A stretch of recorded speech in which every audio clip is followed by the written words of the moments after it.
We are back now with the growing fallout involving the Kennedy Center and President Trump's push to leave his mark on that cultural institution. You've got more artists now pulling out of scheduled events, including the Cookers. They're a jazz band.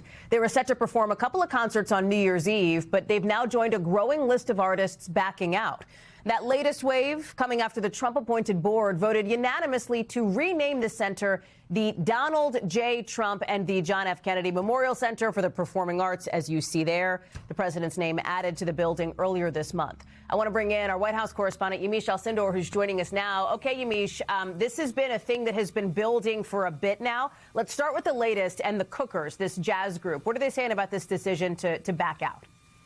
Well, interestingly, this group, the Cookers, they're not saying in particular that this is tied to the name change of the building, but they're essentially saying that the atmosphere has been one that they don't want to perform in. I want to read to you part of their statement. They say jazz was born from struggle and from a relentless insistence on freedom of thought, of expression, and of the full human voice. Some of us have been making this music for many decades, and that history still shapes us. They go on to say our hope is that this moment will leave space for reflection, not resentment. So again, not specifically saying that the president's actions are what's causing them to cancel these concerts, but essentially hinting at that, Hallie.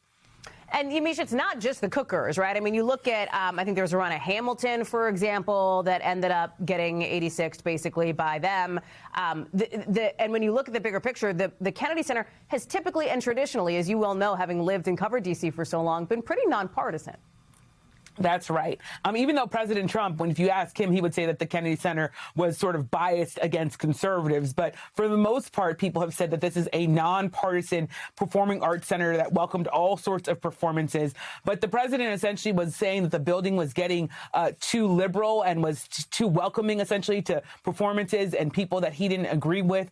And now we've seen this fallout. We've seen ticket sales go down. We've seen people canceling performances. We've also seen people just simply uncomfortable with the building. And let's remember that this renaming really is the renaming of a memorial. This isn't just sort of the Capitol Arena, which is where sports teams play. This is a memorial that was dedicated to John F. Kennedy Jr., someone who, of course, was killed while serving our country, murdered while serving our country. So the Kennedy family has been very outspoken, very angry about this. And you now see these artists that are either hinting or full on saying that they don't want to be in this space because of President Trump.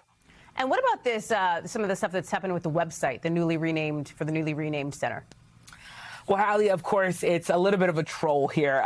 This former South Park writer, because the president had been talking and hinting at the idea that he might rename the Performing Arts Center, this person actually purchased both TrumpKennedyCenter.org and TrumpKennedyCenter.com. So there's literally a comedian that owns these websites, so they can't change the name of the website right now, at least not into those two. And then if we can show people the homepage of TrumpKennedyCenter.org, if you look up there, there's the red and there's all this, and it maybe kind of looks like a regular website. But when you scroll down, the website says the next events at the Trump Kennedy Center are to ring in the new year with a performance by the, quote, Epstein dancers. That, of course, being a reference to the late convicted sex offender Jeffrey Epstein, who, of course, has had a lot of controversy. The president has been tied to him just as a friend. He has not been charged with any wrongdoing. He has been accused of any wrongdoing. But the fact that the Epstein files are something that's mentioned on this website really is just trolling President Trump.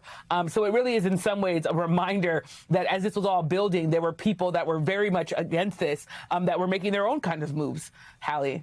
Yamiche, thank you very much for that reporting. Appreciate that.